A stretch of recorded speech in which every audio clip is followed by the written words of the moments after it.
Hey everyone, welcome to Made with Intention. We're two women sharing our expertise in entrepreneurship, discussing life lessons, and everything in between. Today we're talking all things travel, so if you too suffer from wanderlust, then this is especially made just for you. Thank you for joining us.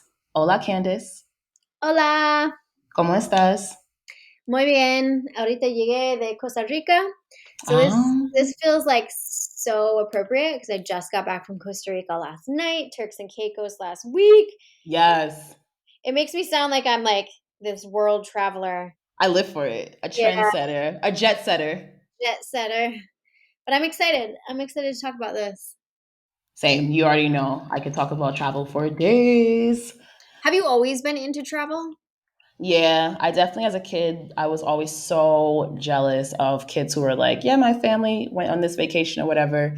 I was so jealous, and I think I went on a plane for the first time when I was 17 to speak at a conference. Of course, Megan, as a teenager, the first flight I go on. um, and then I actually chose my college because shout out to Goucher. Goucher was the very first school in the States to require study abroad as a graduation requirement. So I had to study abroad Love for a that. semester to get my degree in French. I have a degree in economics and a degree in French, but in order to get the French one, I had to live in Paris for a semester. So yeah, so grateful. Love that. So we're going to kick this off with talking about general travel tips. And so let's just start with like before the trip. Is there anything special that you do before you take the trip? Honestly, well, you know what? It depends on if I'm going solo or with other people. Oh, okay. If I'm going solo, I do very minimal, like flight, Airbnb, done. And then see like, okay, what's their vibe for transportation? And usually in regards to transportation, I move in the way of like, what would a local do? Mhm. Um, that's it. If I'm going with friends, then yeah, like things will be a bit more refined. A bit more research will be done, kinda, but I'm very much so a vibe type of person. You're so good. I wish I could be like that. I should try that. I should try to be a vibes kind of person. I am bougie. Like I mean, before I even go, I usually will book a car to drive me to the Word. airport because the last thing I want to do at 4 o'clock in the morning or whenever I have to leave is drive myself through New York City or even worse to Newark, which like is just a long drive. Um, and I'm already like usually not stressed out, but I get like anticipatory anxiety. It's not debilitating. It's just like "Ugh, butterflies. I haven't really slept. Like the last thing I want to do is be on in terms of where do I park? How do I take the shuttle? So I just book a car. It's just I easier. don't even drive, so yeah, that part wouldn't even be an option. Yeah, there's no way. And then I recently, so I have TSA pre-check, which I've had forever. Do you have that? No, because TSA pre-check is to get you through faster, right? For security, yeah. So you don't have to Yeah. wait the long security lines. Nah, I don't have that or global entry because I'm really not in the States that much, to be Right. honest. So it's not worth the investment to me. And I'll tell you why in a second. So yeah, so I have TSA pre-check, but recently I got global entry, and like global entry is kind of hard to get. There's the application Hmm. takes forever. They ask you like where have you lived for the past like 9 million years and what jobs have you had, blah blah. So anyway, the after you fill out the thing, they tell you whether or not they like think you're probably cool, and then if you are, you move to like the next round, which is an interview. Wow. And the earliest interview I could get in New York City, which you would think would have the most because it's New York, was like May. And Wow. so I came back from Costa Rica yesterday and I had a 3 hour layover. And when I was going through customs, I was like, I don't know if I can ask, like, if you're the right person to ask, but is there any way I could do my global entry interview here? And they're like, yeah, That's stand in the dope. yeah. And so I did. It took like 2 minutes. It was so easy. That was so smart of you to ask. Yeah, so now I have global entry, which just means you don't have to wait in those long customs lines. You just go right through essentially. Um, okay, I see what you've written here. Go ahead and tell us about mobile passport. Yes, mobile passport is Bay and it's so slept on because it's literally just an app. I don't even usually keep it on my phone. Maybe I have it on right now. I don't really fly to the States often, so when I do, I just re-download it. It's free and you get to go in the same line as global entry. So the difference is the coming in. like when you go through security, that part, you'll still have to do like everyone else. But for my main concern anyway is like, oh my God, there is nothing worse than when you land in another country and or back in the States and you see the line for immigration. A lot. Oh my God, the trauma. I think I waited once like 2.5 hours in China. Oh my God, I missed the whole flight to Bali. Wow. Uh-huh.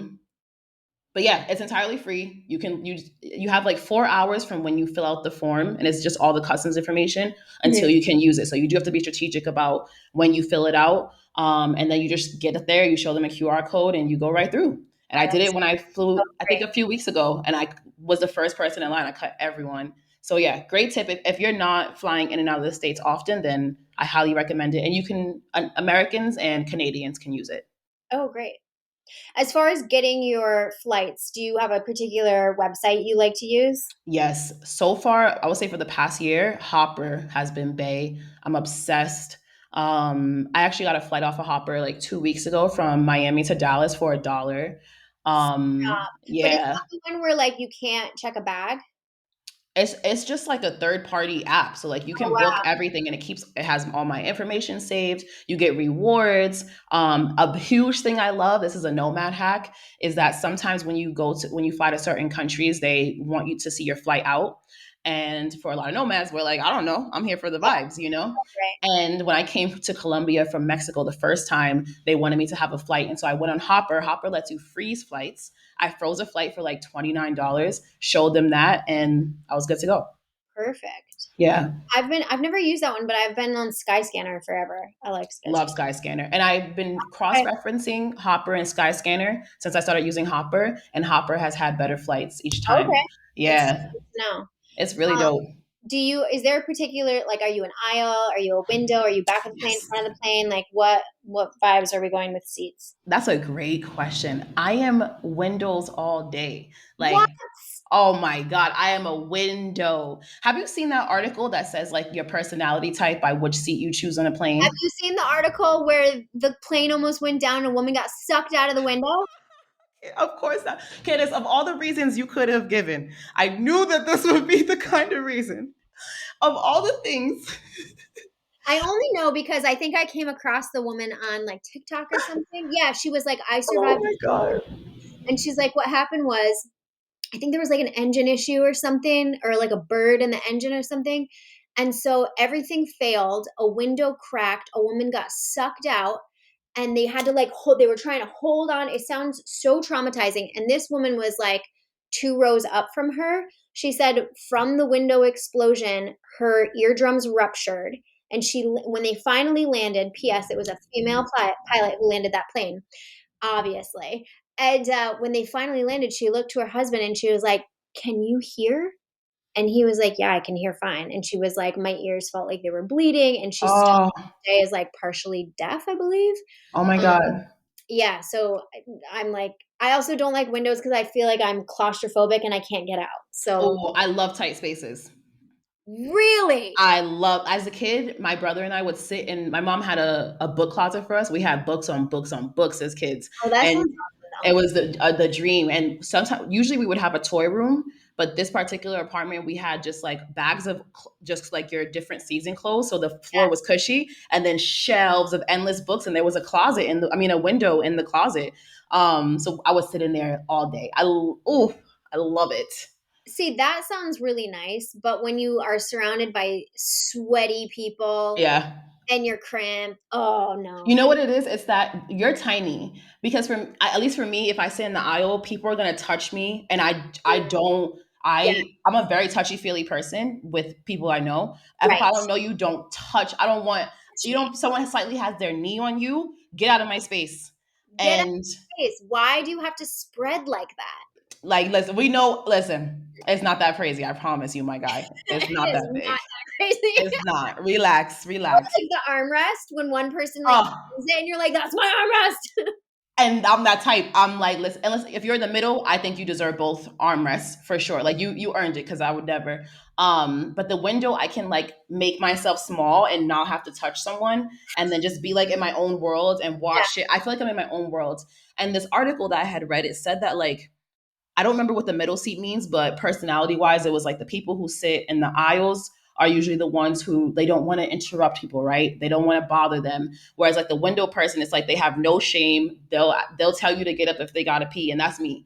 Like there have been flights where I'm the person that gets up like 3 times, but yo, my bad. I had to stay hydrated, and I was flying, and I didn't want my skin to dry out. Um, yeah, But I what do have. you do if the person's asleep? I would wake them up, or Oh, maybe like hold it for a little bit, but then like, all right, I tried. It's your yeah, time. yeah. Comes with the territory. Do you ever do business or first class? I do. I usually try to, especially. I mean, I'm in South America, so And with luckily it's pretty flights, affordable. it's so easy. Yeah, Yeah. and it's usually like $20 more. Take it. Right. And the food is going to be better. Uh huh. You have more space and you can get off that plane quicker, which is And like you can top get priority. off quicker. Oh, that's a good question. And your bags come out first. And your bags. On that note, because I think I already know your answer. Are you a board first or board last type of person? Okay, given the opportunity, well, it depends. If I'm flying first or business, get me on that plane as soon as possible because I want the champagne, I want everything. If I'm flying economy, I want to be the last person right before that door shuts. But if I'm traveling with Dan, like we have to be on. The second that door opens, we're in. We are zone one. He was Love so that. pissed the other day because we were zone 5 and he was like, "Why are we the last to board?" I'm like, "There are 8 zones. It's not a big deal. It's gonna be fine." He's like so bothered. Oh, bless you, man. Because yeah, the dance, I love him otherwise, but I'm like, I would murder someone. I I have just friends like that though who are the same. But travel is a lot of anxiety. I don't like when you get on the plane last and then like there's nowhere to put your bag, so you have to put your bag behind your like past your seat. That's the absolute worst because then you got to ask somebody to get your bag. It's so bad. I hate Or you're stuck and then you're just waiting for the whole plane for everyone to get off, and oh, the worst. the worst. Even though it's like your bags aren't out there yet anyway, whatever. But I just want to still, get off the plane. Yeah. yeah, I want to move. I You want have to. I want to sit any up. like packing tips? Like, is there any Ooh, to your packing madness? there definitely is. I've gotten great compliments on my packing. Everything gets rolled. Every single thing gets a pouch. There is Everything everything. There is not for life. maybe like the only thing that wouldn't have a pouch. Actually, no. I usually pack it in. I have this cute little Aldo medium sized pouch, and I put this in there. I was gonna say maybe something like this, but no, it goes in a pouch. Yeah, Um, he's holding a speaker for anyone not watching. oh yeah. If you're not on YouTube, literally everything. Everything gets a pouch. Everything gets rolled. Wrapped toiletries. When I got to Medellin a few weeks ago, my glass chlorophyll bottle busted in the bag, stained my suitcase. The suitcase I just bought when I was in the States. Stained it green, stained the Airbnb floor green, stained the white Airbnb counter clean. And mind you, when she checked this in, she was like showing me, look, everything's so clean, so clean. I'm like, oh, but then luckily, thank you, Instagram. Someone slid in my DMs and told me how to get it out. Oh, what's Um, they said a magic, the magic eraser thingies. She said that she had a white counter in an apartment and she drinks chlorophyll, and she said she stained her counter all the time. So if you're listening, white those magic erasers, I couldn't find them in Colombia, so I just like diluted bleach, but mostly it was just bleach. Actually, I think I pretty much just poured pure bleach and I let it sit for like 10 minutes, and then yeah? it came off. If But anyone has a cleaning hack for oil spills, like ooh, I think I got like sunscreen or something, and it's like right on the boob of this really cute bright. It's like a lime green dress from like 2004 that I just can't. oh, I use it as like a cover up, but it's like the oil stain is right on the nipple, and I'm like, what am I supposed to do with myself? Like, I guess you're leaking. my hair like this, but there's got to be a way to get it out. Like, I know somebody out there knows the answer. Help us out, please. Yes. Stains are the bane of my existence. Okay, so you're a roller. Do you roll? Do you also roll bulky things like jeans and No. those fold, right? Great question. Fold those, put them in a pouch. Usually put those things together in one pouch, the bulkier things. And then yeah, like you said, especially shirts and everything, roll all of that, socks, Do you set hide your things. outfits out ahead of time? Like if you're just going for a short trip, are you like, okay, I'm gonna wear this, I'm gonna wear that? Not really. I'll think of like, I mean, most would argue that I don't pack a lot. And for me, I feel like I pack a lot. I'll just do options. And I like to shop. So I'm like, I'm gonna shop when I get there anyway. I love an option because, like, I don't know who I'm gonna be when I get there. You That's know? it. And I want to change throughout the day, and like that, and I'm gonna go to the beach, and I'm gonna have to shower, and I'm gonna have to put something on, and then oh my god, what if a guy asks me out on a date? What if we go dancing? What if I gotta wear heels? Yeah. Yeah, options. I also think my argument for really good travel is if there's space, bring things that can enhance your trip. So, for example, Always. like the speaker, you can bring Hmm. that to the beach. You can have that in your Airbnb. A multi-use towel, like the one you got me for my birthday. What's the brand of it? No, Nomadics is Nomadix, best towel ever. Ever, because it also doubles as like a yoga mat. You can use it for when you shower or if you go to the beach. Like there are a million different ways to use it. Um, Binoculars are an underrated thing I to bring. love that. You're Yeah, my favorite nerd. I know. I brought it to Costa Rica because like there's such crazy birds there. You're amazing. You're the Also, best, because Candace. I'm a little Snoopy and I like to look around. That's amazing. Binoculars. I live for that. Headphone splitter, like if you're traveling with a friend or significant other and you both want to watch the same thing, I think that's really cute. And then what else? I think that's it. Do you have anything like unexpected that you bring Ooh. to enhance a trip? I go everywhere with my speaker. Mhm. Everywhere with my speaker, everywhere with my yoga mat. Oh, everywhere I go I have incense. Oh yes, you do. You brought it to Costa Rica when we went together. And options. I'll usually have like 5 different kinds. Um That's really lovely because I feel like a scent can really ground you and make you feel like you're at home. So I love that for bringing it when you're on vacation. and I use Nong Choppas, and Mhm. it's something that like people associate with me for sure. Like whenever they smell it, they're like, "Oh, I'm in Amazing. Megan's house." They're Love the it. best, man. Also, they have a great pack on shamansmarket.com. That's usually where I get them from. It's like $8 for 100 or something. And incense. No, other than like all the tech stuff. I mean, I don't know that I should be saying this on a podcast, but I usually travel with something rolled. Mhm. Those who get it. Mm, Um, it's yeah, I literally have done it to almost every country I've ever been to. I've had something just to hold me yeah, over until I find it on the ground. yeah. I would say that's the spiciest of the things. I do too, but it's usually like a little packet of like a dissolvable powder. Or like gummies or Yeah, or like a gummy or something. Nothing crazy, but like sometimes I just need some help sleeping or so like getting through that long flight. I feel like I'm gonna be anxious thinking that I don't have something to Yeah, hold me. You know what I mean? right. But yeah, other than that, nothing crazy. You? Do you bring anything crazy? Nothing crazy. No. Just like the binocular, like nothing like crazy, just Yeah. like binoculars. I mean, like blog is life. So like I bring the dumb, stupid little stand for my phone Yeah. so I can film my shit and The essentials. Also, we're like, oh yeah, we don't bring much in. When we went to Costa Rica, we had like a legit fitness center.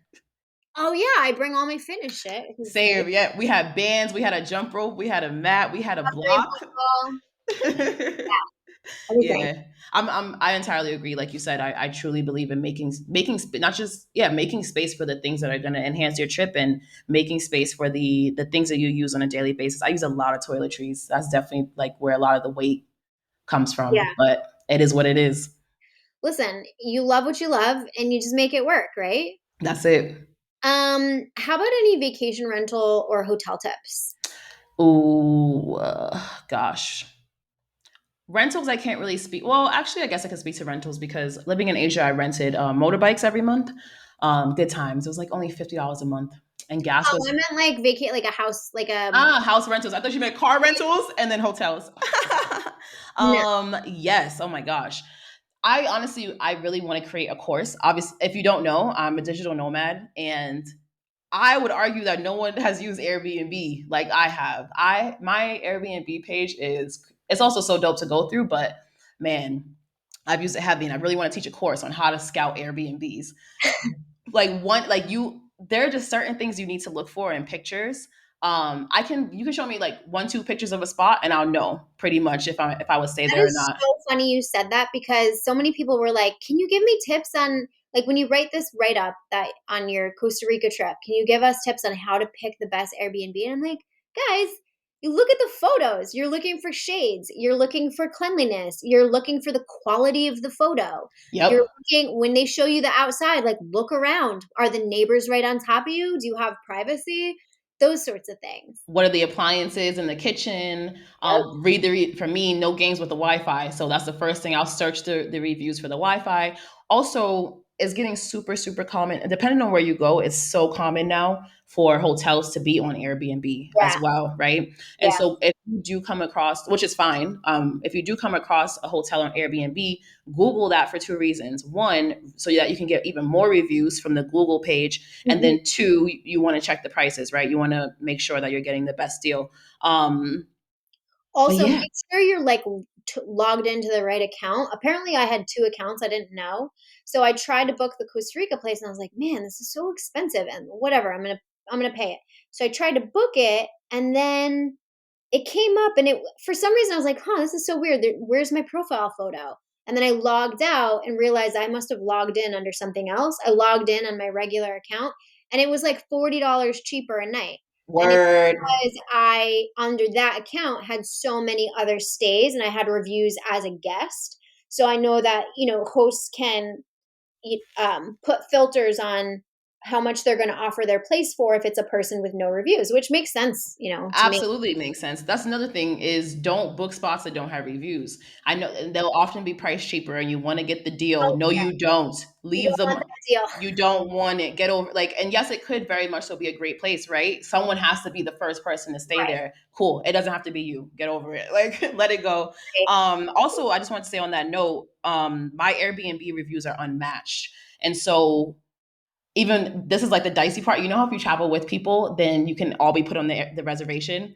There are Uh-huh. some people I've traveled with, and I'm like, nah, don't put me on it because I don't know you. I don't know you like that, and or like when we're checking out, and then I have to go around and clean the space because I don't want it to reflect poorly on me. Right. So if I haven't traveled with someone, which is very rare, I'll be like, just you could just send me the email with the address. You don't even got to add me to the reservation because I don't play about my reviews, and it really does make a difference. And so when you check out of an Airbnb, it's not that you have to deep clean it, but like take the bedding off, take, and also the owner, it's very rare that the owner is going to be the person cleaning.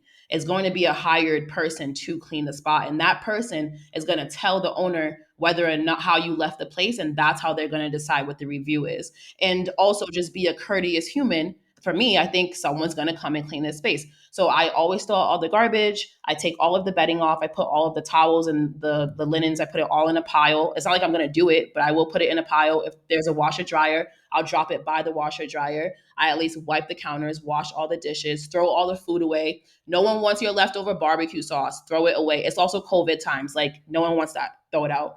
Yeah, just don't leave the place sloppy. Like they're just little things you can do to help the person that's going to clean it. And again, your reviews will be fire because of it.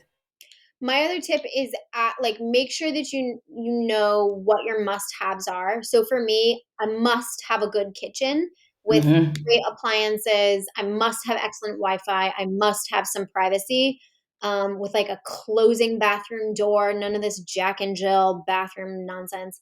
And so if I have any questions, I will message the owner first, and their response time and the thoroughness with which they respond is also going to tell you more information about the quality of their house. Because if they care about the response and they care about, their level of communication with you, they're also going to provide a great spot. If they don't really care, then they're not going to care about the cleanliness of the place or any of that. Absolutely. And you also don't want to have to deal with someone who's useless. Right. Talk to us about transportation. Transportation when traveling, I've done it all. I've been picked up with someone waiting for me holding my name on a sign. I have stood on a bus. It's smushed with a heavy backpack, a heavy North Face backpack from going, where was I? Athens. From the airport. The airport in Athens is way outside the city. 2 hours, hot bus, winter. I've done boat, I've done water taxi, I've done it all. And I would say as much as you can, because I too value comfort, especially as I'm getting older. I was a backpacker for like 3 years and change. I have paid my dues. Let me tell you. Well, that's it. Like, there's no shade to anybody who wants to travel that way, but I did it. I did it in high school. I did it in college. I'm done. I'm not sharing Done. a bed. I'm not sharing a room with anyone. Never. Sharing my space like this in I a don't even like sharing bathrooms. apartment. No, I hate sharing bathrooms, but I will if I absolutely must. If I must, but Paid my dues. pay them. And yeah, and so with that said, I still, I'll try to travel like a local, depending on what it is. So, for example, Cancun to Playa del Carmen to Tulum, there's a colectivo, and it's just like a shuttle, and it takes you from Cancun to Playa to Tulum, and you can do express ones, or they just stop on the side of the road every few seconds. They're clean, they're comfortable for the most part. There's nothing wrong with them, and they are $1 and change, $2, versus a cab from Playa to Tulum is like $60. And then you're at They're the mercy of that taxi driver, and you better hope right, to God it's a person who's safe and has morals. right, facts. That's a great point. And so things like that, I'll take the resources. I mean, and it's literally the same path, the same route. It's For literally sure. everything the same. And it's also Um, such an, it can be an adventure if you're up for an adventure. Like I've done that same one. They had the yellow buses and the, I think, orange buses in Chiang Mai within the city, and like the also red trucks, yeah, the trucks, those trucks Song Taos. in Yeah. the back of a truck with like 20 other people. And it's hysterical because I remember Dan and I took one from outside Chiang Mai into Chiang Mai. It was about a 25-minute drive, and we weren't really sure where we were supposed to get off, but our hotel guy talked to the driver. Mm. Driver told like the people in the back to tell us when to get out. And so we tried to get out like two times, and they're like, They're like, look, no, no, no, no, no. They're so helpful. it's so helpful. And it was just like such an adventure in and of itself, because I'll never forget, we were sitting in the back of that truck. It was so hot, sweating buckets. And we look over, there's a traffic jam, and there's another truck, and it's just filled with chicken meat. Yum. Back of a hot truck in like plastic, like clear plastic garbage bags. And we're like, That sounds so Thai. I we're love it so not eating the chicken today. Nah, that's listen. Also, just a side note about travel and chicken. Usually, the chicken is not chicken. Chicken is different for everyone. So, of all the things, maybe don't eat the chicken, Mm, especially the street chicken. street chicken. What do you do for your phone when you're traveling? I usually get local SIM cards. Mhm. Even when I had an American SIM and I would go just on vacation and stuff, I would usually get local SIM cards just because the data is so much faster. They're like $10. Like right now in Colombia, I pay 6.43 for 20 days of data. It's like Wow. $6.43. So at this, and you feel me, it's just so much cheaper. So if I guess if I had like a plan that was full data, international data, then cool. But for the most part, I use a local SIM, and at this point, I have Google Voice as my phone number, and I don't have an American like cell number. Hmm. Yeah, I'll just do the travel, the like day pass. It's $10 a day. It's fine. Right. If you're there for a month, Yeah, get the local SIM card. right. During your trip, what tips do you have? My first and foremost is to be kind. What? Right, shocker.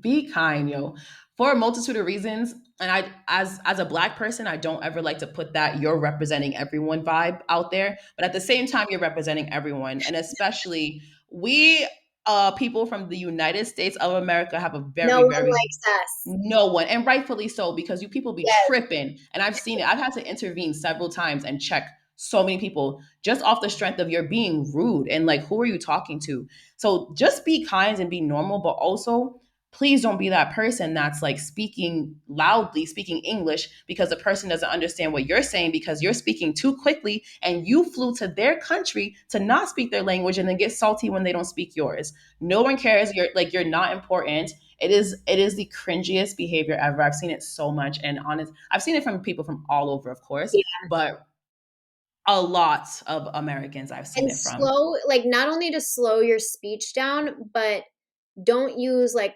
colloquialisms. Yes, Don't use slang. Like don't be like, I'm good when the waiter comes over to ask if you want anything. You have to say like, no, thank you.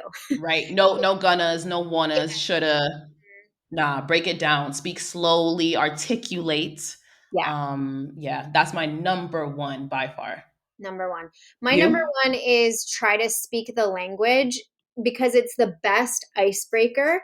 Um, People just appreciate it when you try, even if you're gonna butcher it. I mean, I have tried to be like sweet with my French, and the Parisians were just not having it. But Really? I tried, you know? Yeah, we went to That's like that's so nice. we went to like what's that like? It's that famous restaurant. I mean, first that was my first mistake, but I was meeting my aunt there, and it's like the Trois Magots, like the three maggots. You know that one? No, and from what it sounds like, I don't No, know that I'm the target demo. it's where like I don't know Hemingway or somebody would Okay. whatever.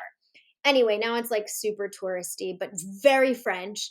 And our waiter was this like older man. I tried so hard to speak a petit peu de français, and he just like could not crack me a smile or anything. But listen, I tried.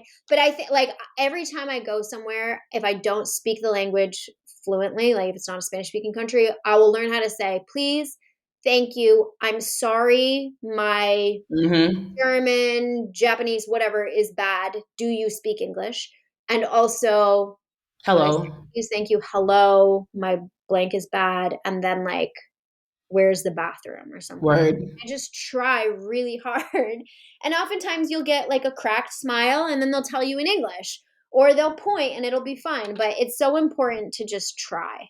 That's it. And when in doubt, like I communicate with smiles and gang signs. Yeah. Like just that's it. It's just Yeah. vibe. Energy is universal. A Absolutely. smile is universal. So And act again, things be kind. out. I've had to act things out Oh, in Germany. Yeah. Everyone knows how to eat. Yeah. right. There are there really are so many things, right, that are universal. Yeah, Yeah. and luckily, I mean, we're very privileged. So many people speak English, or even just a little bit. Yeah. I was in Thailand once. Where was I? I think I was in Suratani, like at the airport. Suratani is like in the south. This coastal. It's really just for an airport for real. And this Thai man came up to me. He knew. I asked him what his name was. He couldn't answer me, but he knew how to say "black, so beautiful." Oh. I'm like, I love you, my God. He just came up to me like, black, so beautiful, so beautiful. Oh, that's so sweet. So cute. But my name, what's your name? He ain't got it. Wow, that's hysterical. Have you been on TikTok recently? For the most part ish. Have you seen the black guy who lives in China and speaks Yes. perfect Mandarin? And how they're shocked when they see him. Yeah, they're like, "Oh my god, and you speak Mandarin? Like what is going on?" And then he just like speaks perfectly and it's so amazing the connections. It's the best part about, for me anyway, Yeah. with learning languages is it means that I get access to more people. Also, it means you get Yes. access to more money. But first and foremost, I get access to more people and more friends and more relationships and those random adventures. I remember I was in Sevilla in Spain. I was probably like 2021, with some friends from college. And we spent the night out walking around Sevilla with these random guys that we met in a bar. I made out with this guy, and I was talking to him the whole night. And he was speaking Italian, and I was speaking French, but we understood each other, and we were like Oh, that for that's like so six sweet. hours. Yeah, it That's was a awesome. dope. I was in Chiang Mai the first time I was there, 2012, and I was there by myself and I had gone like a week early to acclimate before my teacher training, my yoga teacher training. And I was at this really cute little hotel and nobody spoke English. And I had to buy a yoga mat. I had to show up to training with a yoga mat. And so I had to act it out and I'm like, Sawati ka, like, hello. And then I explain like I'm like doing yoga poses, drawing with my hands like a giant rectangle and like rolling it out on the floor. And I was like, where? To buy, to do the yoga. And she was just like, what? And then Did it work? she drew me a map. She drew me a map and said, I mean, everything in Thai, right? She's like, you walk, she's making these little motions with her hands. You walk to the mall and shopping and tuk tuk. And I'm like, okay. So I go in the tuk tuk and I had no cell service. Of course. I mean, this was 2012. So like everything, it was just way behind, right? So I get myself, first she told me to go to the market. And if there's nothing in the market, go to the mall. And she drew me a map. So there I am with my little map. And For anyone who's never been to a Thai I was market, gonna say Thai markets are, and then to look for a yoga mat and a Thai market. day 1.5. So like I already kind of feel sick to my stomach. I'm disoriented and tired. And then it's hot and it's like 10 o'clock in the morning and the heat is oppressive. And there And you could be dead meat around you and flies there was and live meat, there was dead meat, it was like eels and buckets and like sea creatures I've never seen before. And I was like, all right, there are definitely no yoga mats here. And then I get a tuk tuk and I'm like showing him the map to the mall. I get to the mall, I'm like, wait here. I come back. Like whatever. Found a yoga mat, got back, get in this tuk tuk, and the guy starts driving in a totally different way than we came. And I was like, well, I guess I'm dead. And this is it. what a nice life I had. I really thought that because I was like, I have no self service. I have no way to defend myself except for my fists. And like, I guess here we go. I don't know. And he was like driving out into like the countryside, but I was staying in the city. So I was like, where are we going and why? There was no one around us at one point, and then finally we like swung in, and he must have taken a shortcut. Of But course. one thing to know about Thai people is like they're not violent. No. So it's the safest I've ever felt other than the United Arab Emirates as a solo female traveler. And in addition to that, with just as a warning, they're not violent people, but also do not turn up in Thailand. Don't yell. No. I've had to, be very firm with a few Thai people, but you can never raise your voice. You can get arrested. Yeah, Thailand is such a beautiful place, and it's definitely a place to act with decorum. Mm-hmm. I remember I was living in Thailand when the king died, and I actually left because he died.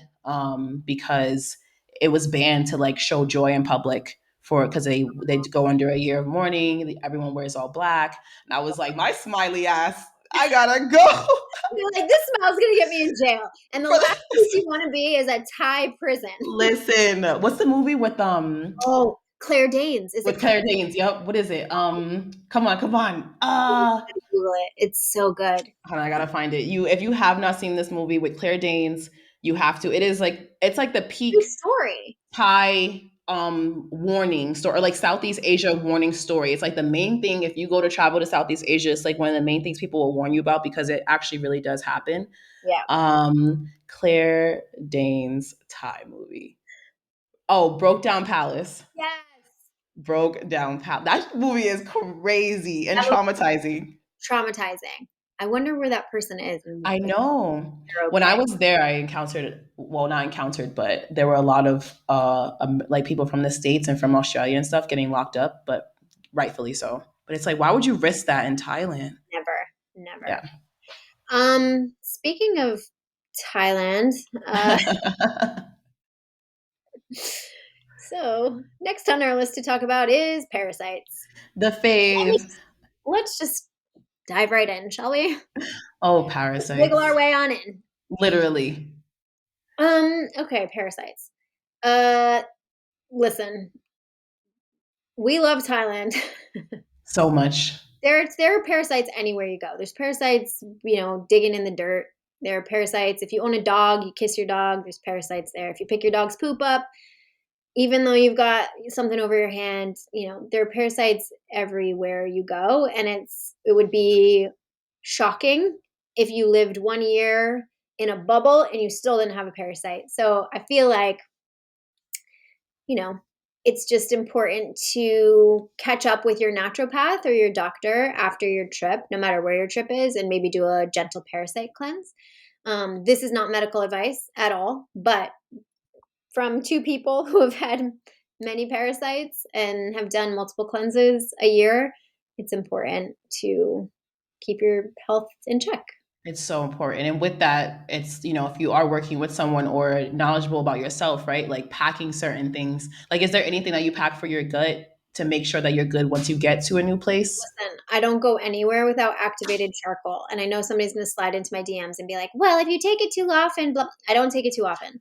Are people anti-activated charcoal? Some people are. It's so weird. Like, listen, none of what we're saying is medical advice. Facts. We don't know shit. Obviously, talk to your doctor. I'm just telling you what worked for me. And anytime I am feeling any kind of food sickness, queasiness, one activated charcoal like has saved me from food poisoning. Well, it saved Dan. We were in London. We bought some old meat. Yum. I didn't take my activated charcoal in time and he did, and he was totally fine and I was a mess. Damn. What Thailand about actually you? put me onto activated charcoal. Oh, Forever really? appreciative. Yeah, I just it's super common to use there, like from and it's made from bamboo, which is Mm. dope. My I have some key ones right now, like neem, mullein, oregano oil, Oh, clove oregano oil oil. is a good one. Yeah. Yeah, they Kills have all the been things. essential, like all the gut things basically. And they just yeah, if I mean I take clove and oregano oil pretty much every day now because I'm not fighting parasites right now, but I do have like candida overgrowth. So Mhm. I take those, but definitely when I'm traveling, especially like I'll probably eat something and then just drink them right after just as a precaution. Yeah. I also feel like people like when they get traveler's diarrhea, which by the way is like a rite of passage. If you're traveling in like Asia or literally anywhere and you don't get traveler's diarrhea, like who are you? I It's don't know. gonna happen. Just accept Gonna it. happen. Don't no worries. But I Yeah. know the tendency for many people is to like get on an anti-diarrheal and try to like clog it up. You don't want to be clogging that up because the reason why it's happening is usually parasitic or there's like some sort of bacteria or something in the water that everybody else who's local is used to drinking and your stomach doesn't isn't used to it, so it like freaks out and you don't want to be clogging things up. You want it out of you as soon as possible. So that's what's really nice about that activated charcoal is that it tends to bind to whatever's ailing you and pulls it out of you quicker so that you feel better. Definitely everything to push it out and kill it while it's leaving. And then the other tip, like after that, make sure you repopulate your gut. So every pharmacy is going to have a probiotic. You could always go to a regular grocery store. Yogurt's like a universal thing, or kefir or kvass. That's all like probiotic type stuff that you would want to drink to repopulate or eat to repopulate your gut after you've had some sort of incident like that. And if you're lucky, you're in India and you can have a lassi. Oh, I love I lassi. I love forgot them about so lassi. much. They're so Mhm. good. Such oh, yum. Yeah. Okay, any other tips that we have during the trip? I would say, we just said the whole parasites thing, but at the same time, I would say don't let it stop you, don't let it hinder you. Some of the greatest food I've had in my life has been off the side of a road Yes. or in the middle of a tour, and they take you to you're in the mountains somewhere, and I remember I did the first time I went to Morocco, we did this. We met these guys. Okay, this was so crazy. So I have a very distinct face, and so people will often say like, "Oh, you look like someone," or "If you see me once, you're gonna remember my face." I think it's because of the huge eyes. And so we're in Marrakesh. If you've ever been, you know how they have the main market, the main square. We're standing there, and I'm traumatized because this guy just threw this monkey on me, and so I pay this guy because he threw this monkey. The monkey's playing in my fro. I'm Yeah. disgusting. That was the initial parasites, the fleas. This poor monkey on a chain. So we're there, and I'm with my girl Haley. Hey Haley. And this guy comes up to us. He probably lives maybe. Oh no, he was Moroccan. He came up to us and he came to me and he was like, "Yo, you live in Paris?" And I was like, "Yeah." Mind you, we're clearly American. And he's like, "Yeah, you take line 7 to get home." I'm like, Stop it. he's like, "I see you all the time." He lives a stop after me. That's Yeah, so crazy. wild. So he ended up hitting me off with my homegirl that I was with. So the next day, he like got his boy to take us an hour and a half, 2 hours outside the city. Sorry, mommy, if you're listening to this. This is usually how my adventures go with Oh, some random men. oh, But he takes us up this mountain. On the way, we asked him if we could ride camels. On the way up the mountain, we stop on the side of the road. He knows this person. We ride camels. There's garbage everywhere. There are goats eating the garbage, and we're just on these camels, typical. And yeah. then we continue up the mountain, views crazy, views wild. And he takes us to, we climb up a waterfall. Before we go to the waterfall, he had got a chicken and picked it out, and they killed it when we left Marrakesh, the city. He brings the chicken to his friend's mom's house. She takes the chicken. We hike up to this waterfall, come back down. She had made, I didn't eat it, I was a vegetarian at the time, but she made chicken for everyone and made us homemade French fries.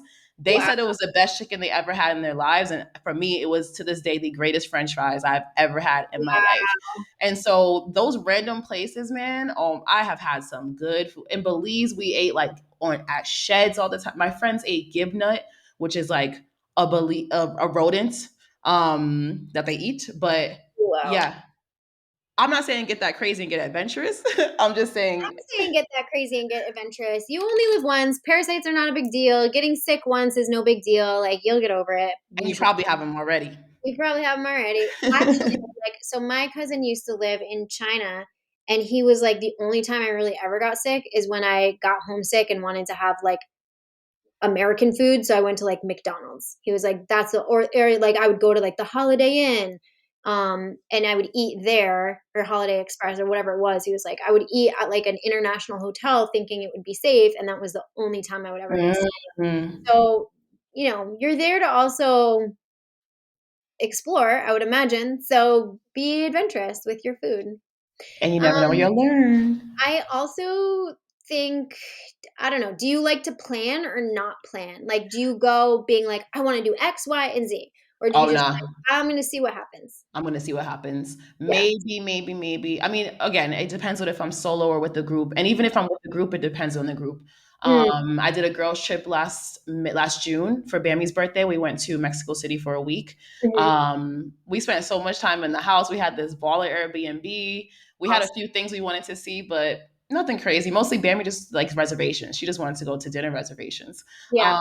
And we chilled. Whereas I have a group of friends, we go to somewhere different every year. We're a group of friends from Providence, and I love traveling with them so much because they literally, I mean, my reputation precedes me, but they let me plan everything. And so we've done zip lining in the Panamanian jungle. We went to San Blas and spent Christmas Eve in San Blas on this small island, like literally the size of my apartment right now. We slept on the Cool. island. So yeah, so it really varies by the people that I'm going with. Yeah. What about you? Well, Yeah. what about you and Dan? Well, it varies based on like the purpose of the trip, right? Like we did an entire trip to Peru just so we could hike to Machu Picchu, which I will never do again Do because people do it twice? I think so. Yeah, because Oh, there are like different trails you can take. really? Do not sign me up for that. I will never do it again. I'm just like, I don't know what I was thinking. I guess you know what it was? I wanted to get out of my comfort zone. I True. wanted to try something new. I wanted to see if I could like mentally do it because obviously I feel strong, I feel physically capable, but oh dear Lord, trying to sleep at the base of a glacier when it's like negative degrees out and poor Dan like didn't even fit in the sleeping bag. It was Oh, horrendous. And you have to pee in the middle of the night and it's so cold and there's no lights or toilet paper in the little outhouse. So I literally like, what did I do? Oh, you know what I did? drip and dry. No, but let me tell you something else I should add to the list of unexpected things that will definitely enhance your trip if you need to pee in the middle of the night and you're camping. What is it called? Girl or girl Oh, the pee thingy.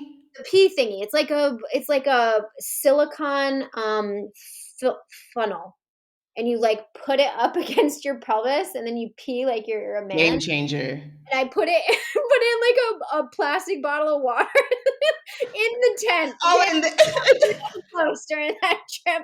Let me tell you. And but the best part is we had just gotten engaged like the week before, and he was like, "This is not how I thought our engagement was going that's the woman for me. That's her. to listen." Yeah, so like that entire trip was about exploration, doing all the things, saying yes to the uncomfortable stuff. But we just went to Costa Rica, and that trip was all about relaxing, chartering a boat, being lazy, and doing nothing. So it just depends on like the mood and the vibe. Yeah, for sure. Also, random thing that I traveled with that I didn't mention, I don't know why I thought of this, is I traveled with an extension cord. Oh, why?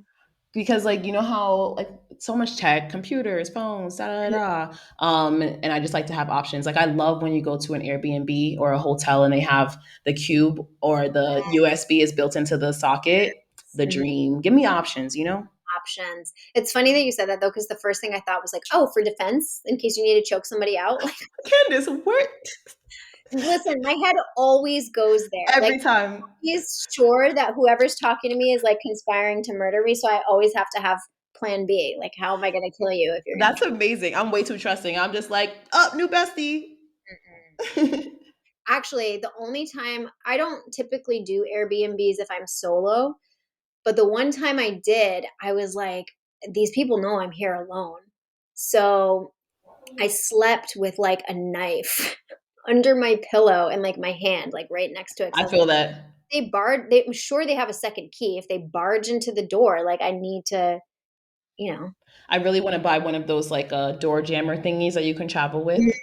Mm. Because I feel you. I feel you entirely. All right, let's talk about after the trip. Is there anything special you do once you get home? So it depends on what where home is. Mhm. For me, when I mean it's not home, but when I go visit the States, I gain weight. I just feel horrible. The food is for me, the food is so different. Mm. And so processed. Even, I eat really clean. Yeah. And it's still just not the same. Especially this last trip I did, I ate so clean and I felt like shit. And so I would say, I mean, regardless of wherever you're going back to or a new place, I feel like there is like this transition time with your body and especially with eating. So for me, after a vacation, even if it's not like I really don't eat crazy, so I'm not gonna like, you know, go crazy on a vacation, but I still like to have a little cleanse just to go a little light for the first couple days that I'm back. Yeah. I I can kind of relate to that, except in the opposite. So when I went to Costa Rica just now, like I felt kind of sick the first day. My mom was like, just Mm. don't eat. She's like, just fast for like a couple hours. You don't have to eat every 2 hours. I'm like, really? I don't. Want to. And she was like, no, just like starve off whatever it is that's ailing you. And sure enough, 4 hours later, 5 hours later, I felt so much better. And then I had like really gentle, easy on the stomach type of food. Like rice, plain rice, banana, that sort of stuff. And I was totally fine after that. But same thing when I come home, I try to just ease in, get a ton of water, sleep. Travel is hard on the body. It is. It's a lot. The other thing I do after my trip, I definitely will review my stay. Recently, I'm like, I don't play when it comes to the reviews. Before, I was like, whatever, who cares if I don't review it? But now I just think it's so important because it's going to help somebody else out, and also it'll hopefully help the owner of the house too if I have like suggestions or if I'm just telling them like what they're doing really well. Absolutely. I'm a review fanatic. I almost started a website once on like all my travel reviews and then I realized I didn't care enough. But Google tells me all the time, like, your reviews are so everyone's like people love your reviews, da da That's da da. amazing. Yeah, I do them often. I love them and because I'm also a data nerd. And so if you review those places, I mean, Google already knows everywhere I've stayed, but if you review Right. those places, you have this database of places to reference. And I'm definitely a repeat stayer. Like if I liked a certain place, Oh, I will for stay sure. there again. Same. Um, I also will. I feel like I know blogs were like in many years ago, and now not so much. But I feel like long live the blogs. Like I'm gonna come home from this Costa Rica trip and put all those photos Yeah. where I stayed, give you my tips and tricks, and yeah, I really like doing that because also I feel like the blog, at least for me, it's like an online live journal. Like I can look back and see where I stayed and what I did. And sometimes I'll go way back in the archives just to see what I was like, 10 years ago. But I think that's fun to do. I actually love that, and I've been something in me has been wanting to write more, and so you just made me realize I'm going to write every day. I'm going to post to Medium every day of March. I love that. Boom. Tell us about a travel map. What is that? So I highly recommend Google. It's called Google Map Maker, and you can make your own maps of anything. So I use them a lot. I used to be a travel agent. I used to be a like international trip leader. So when we went to a new place, I would make a map, and they would have like, here are the best restaurants. Like I would research the restaurants, research all that great stuff for them. And I use it if you want to check it out. It's at bit.ly, bit.ly/amazing race. Amazing is MA is AMAEZING, of course. And I track everywhere I've ever been, like every city in America, in the States rather, every country, every city in the world since I've gotten a passport. I've tracked it on this map. Such a That's so nerd. cool. Yeah, I love it. It's color coordinated by year. Um, And I just think it's so dope because one, Yeah. it's so fun to update, but then can you imagine like I have that later to look back on and see I have the dates, the places I've gone, like yeah, it's something I'm really, really happy that I started it. It's never too late. You can still do it. But just for future you, man, it's a really cute thing to look at. That's so cute. Any other tips for before, during, or after? I think that's it. Don't be afraid to ask for something. I know a lot of people, if you're like, oh, I don't want to bother them if I don't have, or something feels off. Mm, Actually, you know what? That is my biggest tip for all of it and just everything in life is listen to your gut. mm, Um, I would say I'm like cautiously reckless in regards to my travel adventures, but I always listen to my gut, and that's why I know that I'm safe, and I always am. But listen to your gut. Also, put your phone away. Put your phone down. And I cannot stand when people are like, "Oh my God, that people steal phones here. It's so dangerous." I had my phone stolen when I was 15 in Providence on RIPTA. Someone snatched my sidekick and ran off the bus. I was devastated. I was on my way to where is it, Puerto Pelo to get my wash and set. Yeah, they took my whole sidekick. But like in Medellin, for example, they say put your phone away.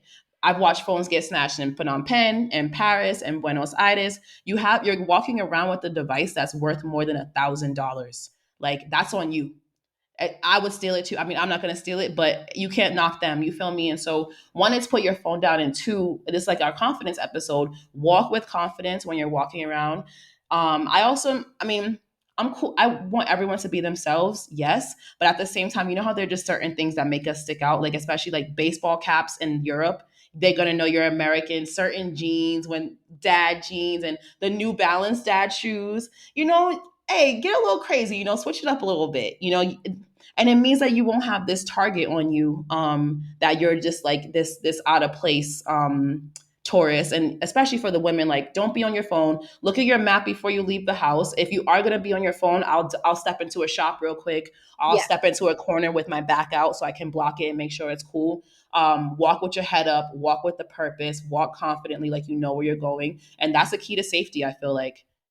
Yep. My other tip I would add to that is ATMs. Just make sure that you get your money, you put it away while you're in the ATM booth. Don't take your money and then walk out. Like, just I don't know. I just feel like so much of this is common sense, But it's not. but I guess it's not. Yeah. It's really not. And also on the ATM front, depending on where you are, particularly in Southeast Asia, be careful which ATM you go to because your card can and will be stripped. Yeah. So definitely with ATMs, none of that like, those off-brand ATM. Go to a bank. Yeah. Go to a bank. All All right, right. you ready for a little break? Yeah, let's take a quick break. We'll be right back. The last few years have been really challenging for many of us, and so many people have been struggling with their mental health. If you're struggling as well, BetterHelp is offering our listeners 10% off for their first month with code YBC. All therapists are licensed, accredited professionals. Pay a low, flat fee for unlimited therapy with your therapist and communicate with your therapist as often as you want and whenever you feel it's needed. To check it out, go to betterhelp.com and use code YBC for 10% off or click the link in the show notes. Again, that's YBC for 10% off or click the link in the show notes. All right, so tell me, do you have any favorite travel destinations? I have two. They're kind of lame, I feel like. I don't know. What? Like, Impossible. I just like travel in general. So, but I like going back to places I know because I'm at a stage in my life where I just need peace. I don't need so much adventure. So my top like picks, if I were to go anywhere, would be Cayman Islands. It's quick and easy to get to from New York, and I've been a bunch of times. I know the area really well. It's a super small island. It's so beautiful, but most importantly, it's quick and easy to get to, very safe, it has great weather, blah, blah. The other place that's special to me is Nice because after my whole ordeal with Lyme disease, it was the first place I went to as a solo traveler. Nice. I hadn't done solo travel in years and I felt like I had reclaimed my independence, because I was really sick for such a long time and couldn't even get out of bed at one point. So to be able to like hop on a plane by myself, go somewhere for a weekend, took myself out to dinner, like I took myself on dates, you know what I mean? And it was just So lovely. And the other place I would go in a heartbeat is Dubai. I love the United Arab Emirates. I think it's fun. Food is really great, super safe, and yeah, I've just always had a blast there. How about That's you? so beautiful. I love those. I have mine by like categories. So Okay. my favorite place to live is, I would say, France. When I'm in that like hustle mode, like Mhm.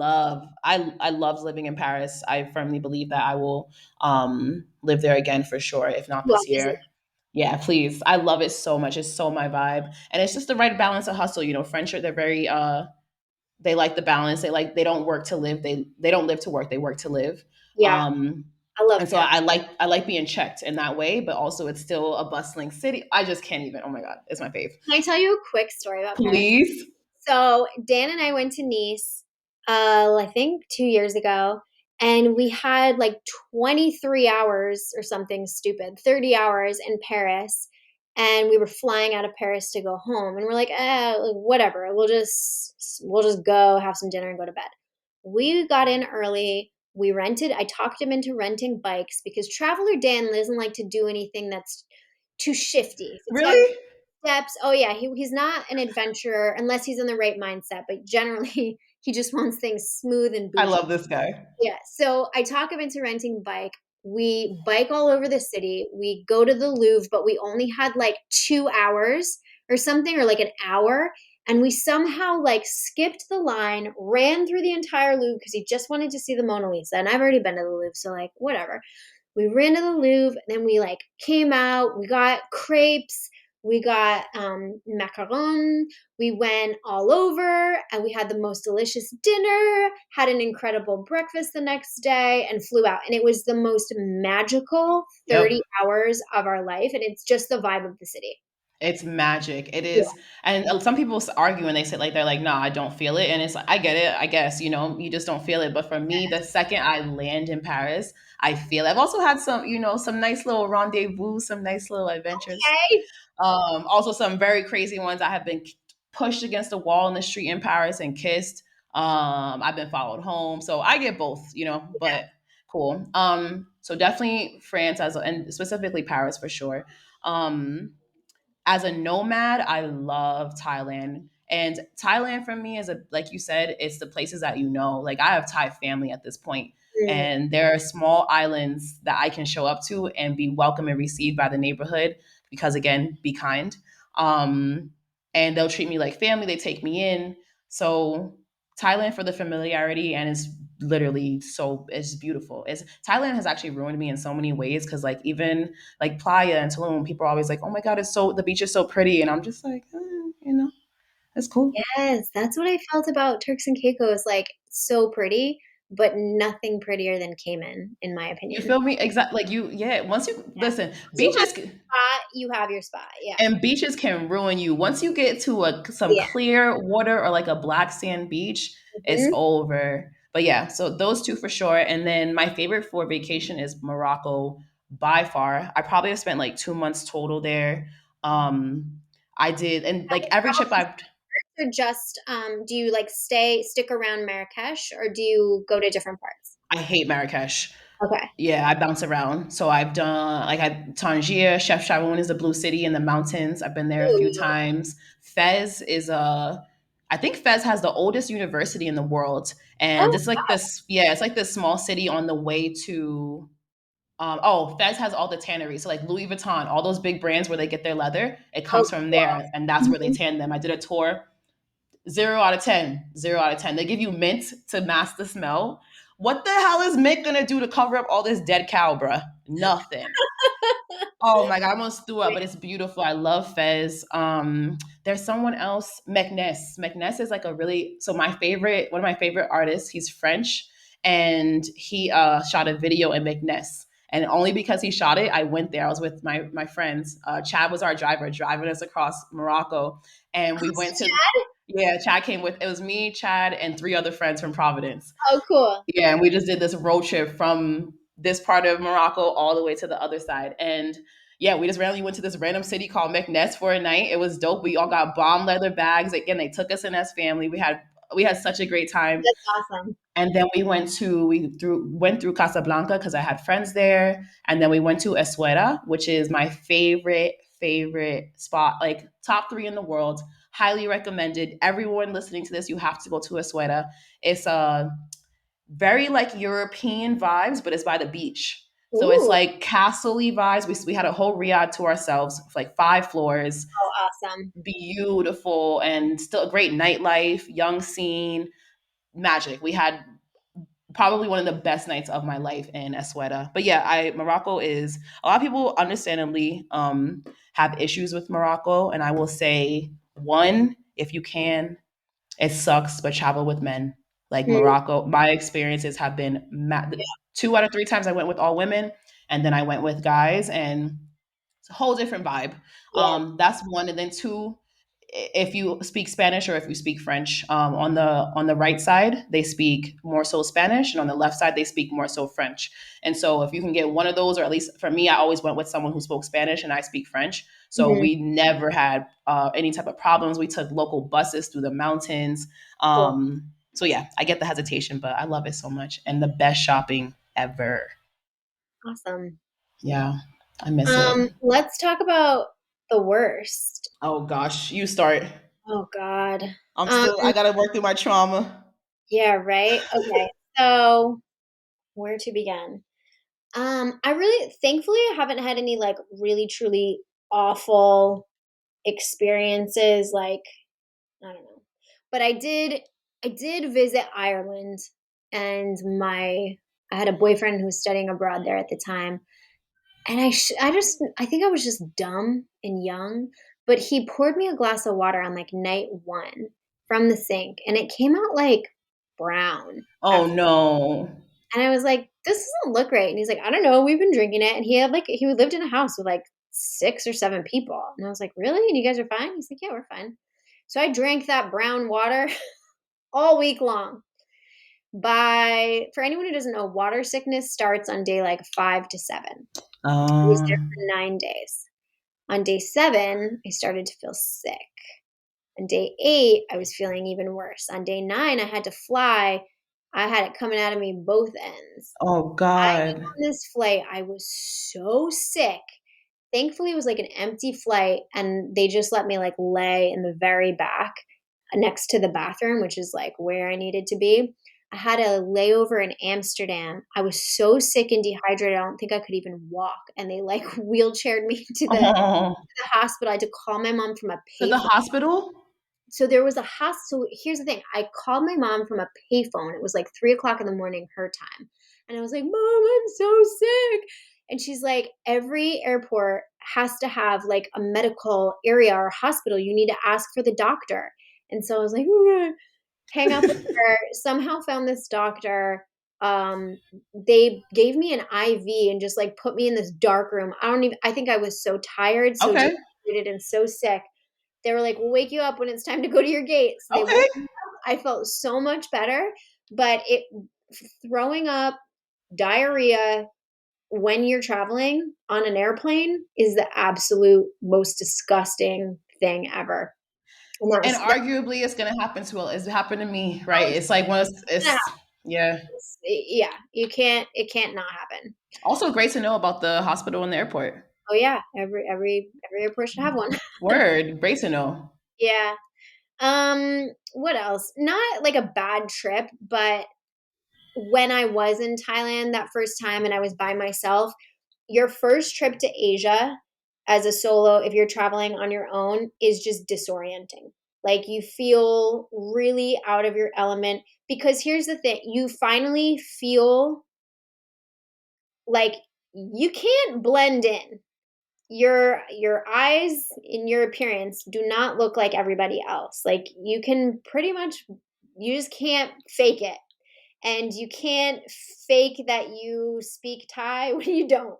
So trying to get around and trying to just simple things like, taking the water, buying a bottle of water and they tell you how much it costs and you have no clue because you just don't even speak Thai at all. Um, Ordering at restaurants, trying to figure out where things are, all the while the jet lag and the smell, just everything is different. And it's not in a bad way at all. It's just disorienting. It's culture shock. It was the It's first time I experienced culture shock. yes. Yes. Would you say it was like similar? Like Absolutely. what were the things that stood out to you? Well, the disoriented part Yeah. because I never flown that far when I moved Yeah. to Thailand. So it's like almost 24 hours basically by the time you get there. And then I landed in Bangkok. I had my bags. I had a few hours until my bus that my boss had booked me. And so I luckily found this hostel on Khao Sun Road where I could stay for like 2 hours, put my things down, find food, right? Because you're going to die because you're so hungry. Mhm. Then I took this night bus for 8 hours to Surat Thani to this port town. And mind you, I had way too many clothes. Like when I tell you I had way too many clothes, I had two suitcases. And then I took a 2 hour ferry from Surat Thani, got to the first island, but to the second island to Koh Phangan. And then my boss picked me up in a Seleng, which is a motorbike with like the metal contraption on the side. I rode in. I just got here, and I'm in a Seleng with my bag, just so that was my travel to Thailand for the first time. So disorienting is where it's Yeah. the greatest and also just a wild ride, but it's culture shock for real. The other time that I had like a really awful situation was when I was going to be that au pair in Geneva. And this was a time before cell phones. So I didn't have a cell phone or a way to get in touch with this family. Email was like barely a thing. So they were like, yeah, yeah, we'll pick you up. I got off on the wrong stop, the wrong train stop. Threw off the whole plan. It threw the whole plan off, and I had no way of getting in touch with them. It was a Sunday. So, for anyone who doesn't know, Sunday in Europe, nothing is going on. Everything is closed. There wasn't even like a person working at the train station. It was Oh no. closed, closed because it was a small town. I got off at the wrong stop. And finally, I just like burst into tears. 4 hours later, somebody helped me, and You waited for 4 hours? no, I You were just like there? sat there. I didn't know what to do, and no other train came. And then randomly, like I don't even remember what kind of person it was, but somebody was like, "Are you good?" And I'm like, "No." And I mean, I didn't speak any French. So I was just trying to explain what happened. I don't even know how I got picked up, but like I don't even know what happened. I think they put me on another train and then like told the conductor when to take Hmm. off. But all of these travel experiences, mishaps, being sick, whatever, they're such great life lessons that everything is going to work out. You have no control over anything. So no matter what happens in your life, good or bad, like everything's just going to even itself out in a little bit. So they're just Also, great life lessons. the recurring theme in all of your stories was there were really kind people to help you out. Yeah. And that's like the best part. Like people all the time are like, wow, you're so brave. My mom, when I moved abroad, she's like, you're so brave. To that, you just go everywhere and you don't even think twice about it. People are good. Like people are good if you're good. And again, that's where that be kind comes from. That's where that energy comes from. Um, yeah, I'm just so grateful for people. I'll tell you where I would like to go back to, but I don't know if I'm brave enough to. Oh, Um, South of Spain. why? So I did a study abroad in Granada, and I had already studied in Costa Rica. So I have a Central American Spanish accent, and they look down upon that so much. And they just made me like, they made fun of me for how I spoke, but I can't like switch up my you know, quick enough. So I can't say gracias. Like I can't do that on the fly. And so I feel like embarrassed and shy, and I don't like in Costa Rica I can blend in. In Mexico I can almost blend in because of my accent. But to go to Spain and be made fun of is the most uncomfortable feeling because I'm like I do speak your language, just like not the way you want me to speak it. And I just I don't know, it turned me off so bad, but it's so beautiful in Granada. Like they have a very Arab influence, so they have Oh, these have you ever been to Granada? mm-mm. We should go together and take it. Yeah, right. Yeah, done. You have me at Arabic influences. Oh my gosh, like the best Arab food, like these gorgeous Mm. architecture. It's so beautiful, and I would love to go again to see and feel I'll the. definitely be your crutch. Hell yeah, because I don't even care. I'm like, It's to the point where I'd almost speak English and be like, "I'm sorry, no, okay. Oh yeah, we doing it together. that." Got it. Okay, done. That's Done. Done. okay. Tell me your wild experiences. Also I feel that because when I go to Canada, I don't know what those people are saying to me. And I'm like, Exactly. I know I speak French, guys. And I know you do too, and yet they don't understand me and I Yeah, don't we're understand here. them. Yeah. It's cool. It is what it is. So I have two. One, and actually I guess they're both nomad stories more so than I have a distinction a bit between like travel stories and like nomadic stories or whatever. But I don't even know where I was coming from, but I was in Amsterdam. Yeah, who knows where I was? And I legit somehow had no money. I had no money, zero. I was probably like maybe 26. Um, Again, I have no idea where I was coming from. Maybe from Thailand or something. I have no money. I get to Amsterdam. I land at like 7 a.m. Oh, I had no money because the ATM wouldn't let me take out the little money that I did have. The Mm. ATM wouldn't work, which is, listen, biggest tip, travel with multiple cards, travel with every card. Also, another trick I learned from this woman is she always keeps $100 bill stashed in her backpack somewhere. Yes, that was Um, going to be my tip: is put your Boom. cards and money in different places. Facts, and always have US dollars because that's what. Well, okay, well, if or euros, something strong. Probably really what like euro, maybe pounds, but really I would stick to like euros and US dollars because they will take them anywhere, and you never know when you need it. And every time I've had that 100, I've used it. So stash that. So I'm in Amsterdam. I land at like 6 a.m. I'm pretty sure I was coming from like Serbia, and America's asleep, so I can't ask anyone to like Western Union me money because everyone's asleep. So I Right. find this cafe. I spend the little money I have left on coffee because I mean priorities. Oh, coffee and a joint because I mean, come on, where are we? Where are we? We're in Amsterdam. And so luckily my hostel didn't have my room for me yet, but I could drop my bags. So I dropped my bags. I walked until like 6 p.m. I walked, and my sister has Western Unions me money, and I went to like 7 different Western Unions. I went to every Western Union in Amsterdam. They were all broken. The system was down. I'm just going to different Amsterdams, different Western Unions, hoping that they'll come back up. And the money never came through. I couldn't get it till the next day. I had water for dinner in my hostel. Luckily, I could check in. All of that was paid for.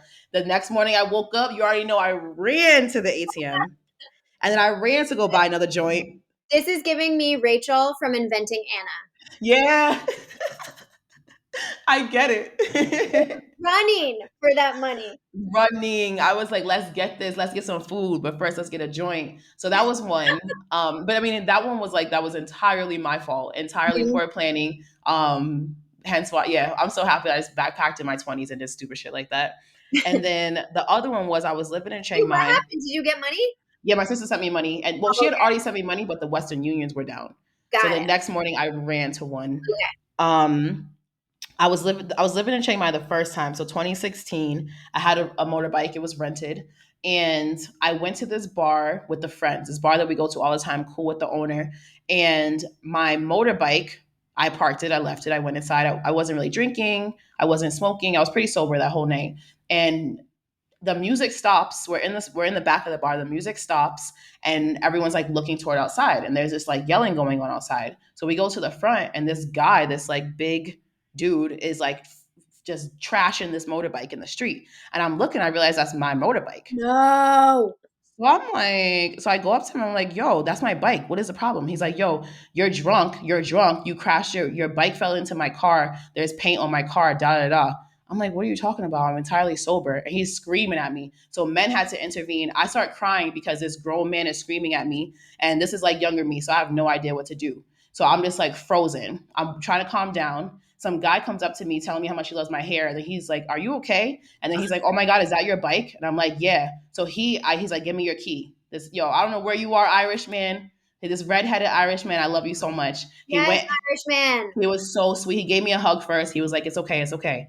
And then he went and got my bike from the guy. I don't know what he said to him, but he got it. The guy turned his back. He brought it to me. He's like, go, just go, just go. And the guy came up and he like ran behind us and snatched the key out the motorbike. This angry man. I'm like, yo, I didn't do anything. Da da da. This is a rental bike. Da da da. Oh my So, God. so I ended up giving him my license because I'm like, it's cool.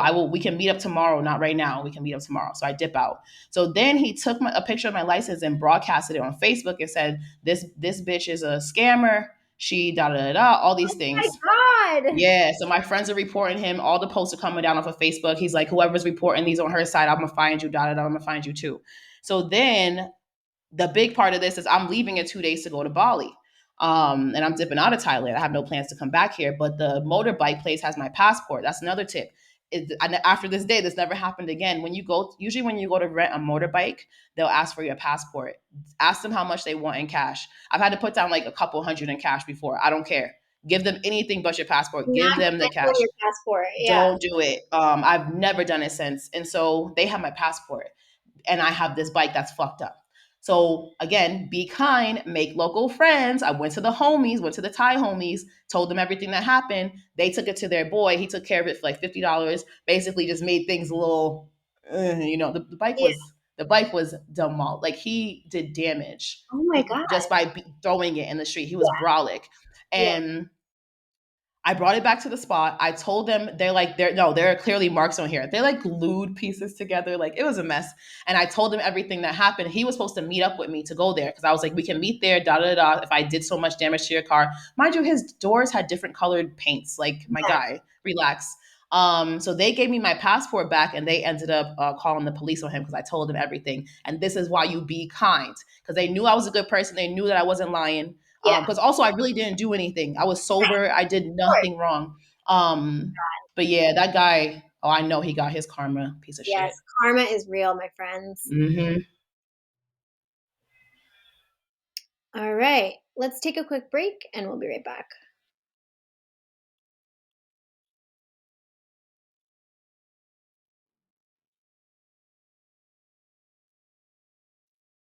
If you'd like to hear more of my travel stories and nomadic adventures, I share helpful resources, tips, and adventures on Medium. You'll find an archive of articles from how to plan trips with friends to dealing with loneliness abroad. You can subscribe at Megan Burke, that's Megan Burke, Burke.medium.com.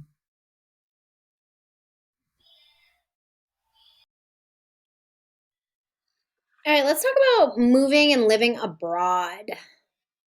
My Any tips? jam. Okay. I'm like, right, where do we begin? First is go outside. But also, like, so again, I'm a digital nomad, and I do switch it up.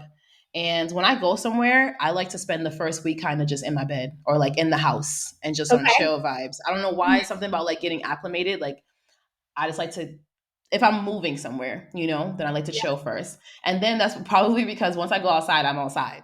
Right. And so I like the balance. I would say, like, wherever you do stay, walk around your neighborhood. The only reason I have Facebook groups is for travel groups, like nomadic groups, to find out, okay, what neighborhoods do I want to live in? Where can I get my laundry done? Where can I get my nails done? All of those essential things. And we talked about this on the first episode, actually, about trying new hobbies. I've done tennis lessons for a month in Buenos Aires. I've done any type of random lesson. I've done it, a random workout class. I've done boxing classes in Thai, yoga classes in Spanish. Like, get crazy, have fun, get weird. That's cool because it's also like a good way to meet people. Yeah. And learn a new language. Right. What about you? I've always used like Facebook groups or meetup.com to try to meet people. Like, I think it's so important to meet.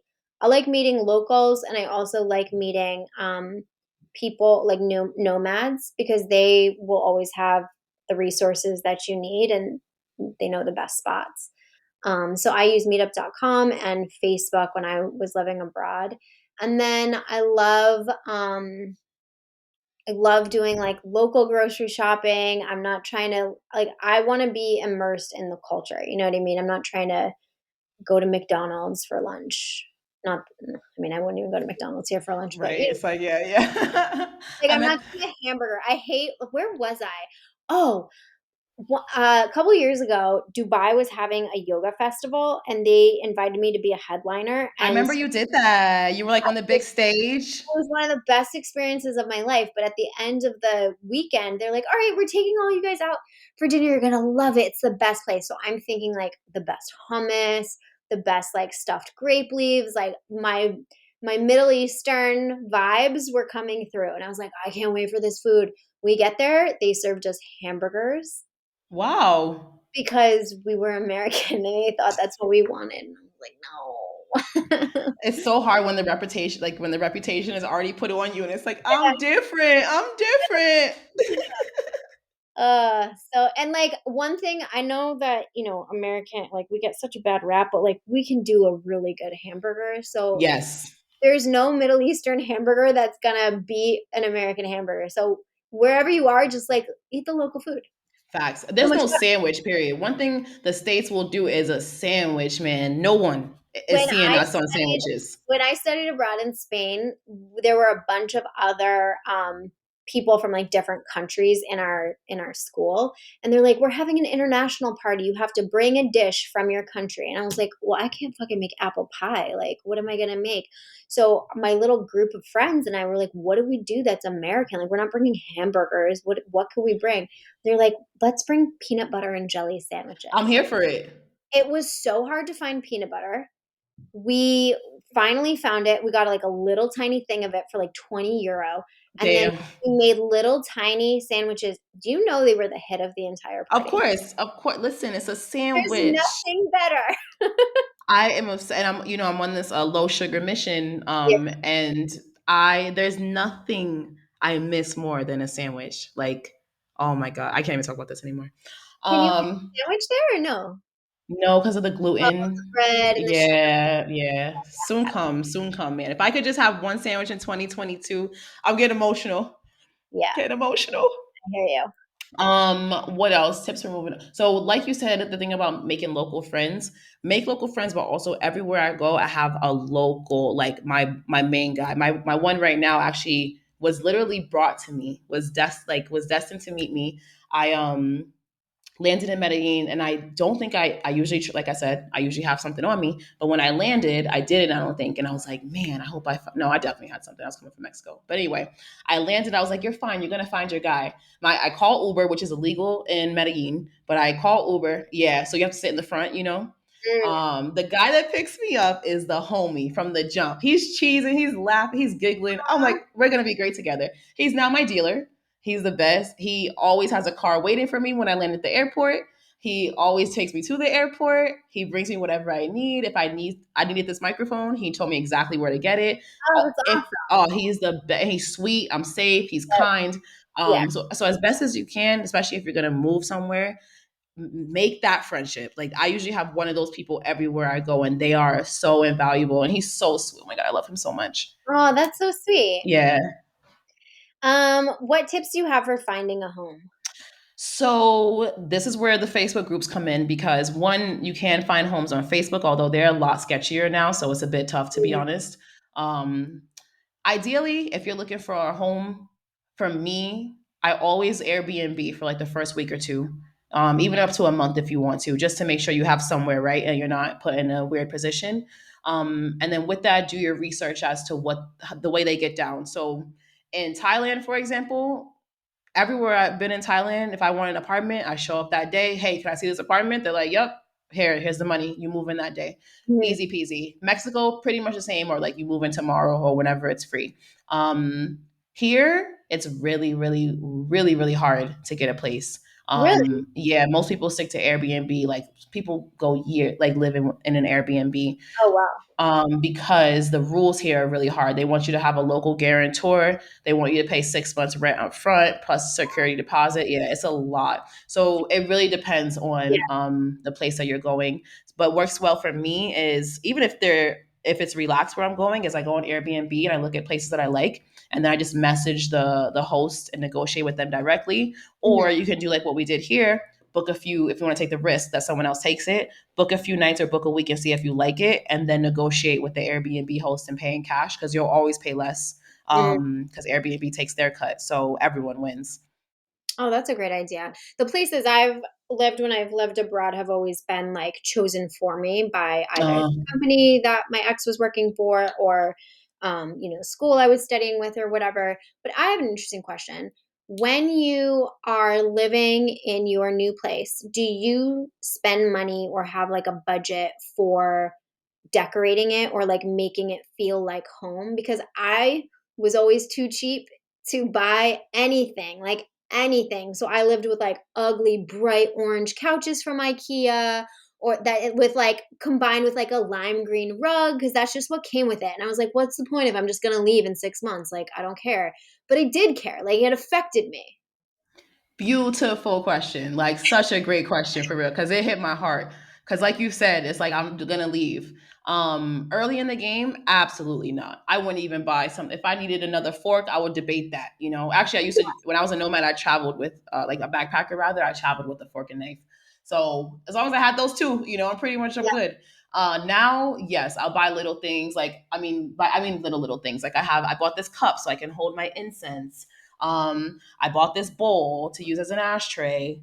Um, there are little things, and ideally, they're things that I can take with me from like Airbnb to Airbnb. Because honestly, I like to hop around, and I have commitment issues. So even if I am in like one place, I'm probably gonna move around for real.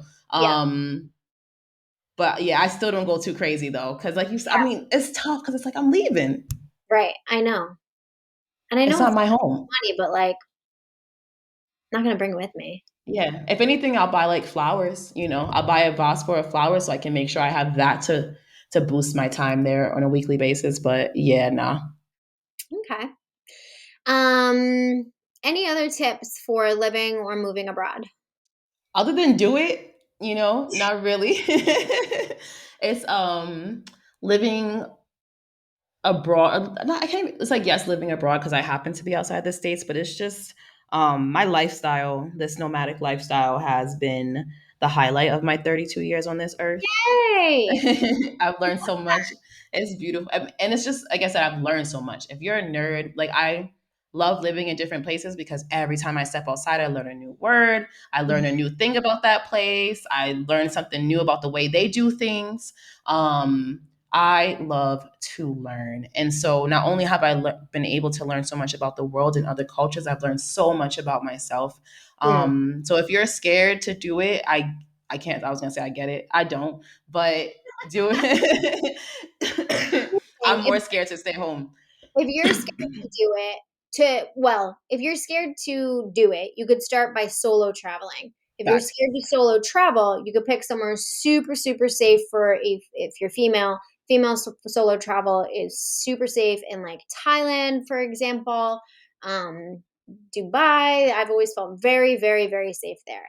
I will say, if that's too much for you, do something like a yoga retreat because I've had like I think it was the last time I did the Kenya retreat, which by the way, I'm doing again in August. If anyone wants to join, this is a perfect opportunity to solo travel, but be with a group, make some friends, but you could also like be solo if you want to be solo.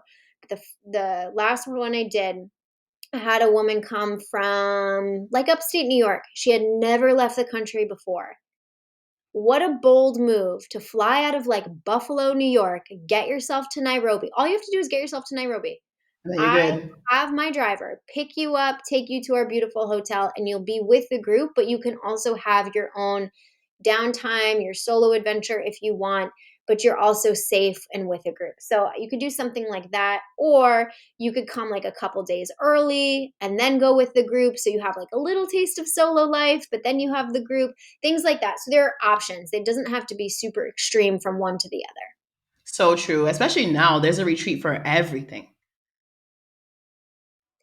Yeah, there is. And I feel like I don't know. I feel like it's time. I know the pandemic's still going on, but there so much has changed. A lot of the world is open up again, and if you have that like desire in you, go for it. Yeah. And you especially have been, you've been talking about it basically the whole pandemic. Like, when do you think I can have a retreat next? So for those of you who Gotta are going with Candace to Kenya, she has been waiting for this for a minute. It's I'm so happy for exciting. you. I'm so excited to do it. I can't wait. We already have like a mother and daughter signed up, which I think That's is so dope. better, and lots of other inquiries. So we'll see. That's dope. Well, Yeah. get on it, people. This was a fun episode. I really loved this. Me too, shocker, because it was travel. Look, an hour and 34 minutes. All right, we should wrap this up. Oopsies. I know what to say. Oops, nah. Be bold, be adventurous, have a little fun, get crazy, and take that trip that you've always been wanting to take. This is your time. Just do it. All right, so that's a wrap. I hope you enjoyed this episode with May and myself. We will be back next Monday. And until then, you can follow us on Instagram and TikTok. I'm at Yoga by Candace. And you can find Megan at Made in America. That's MAED in America. See you next week.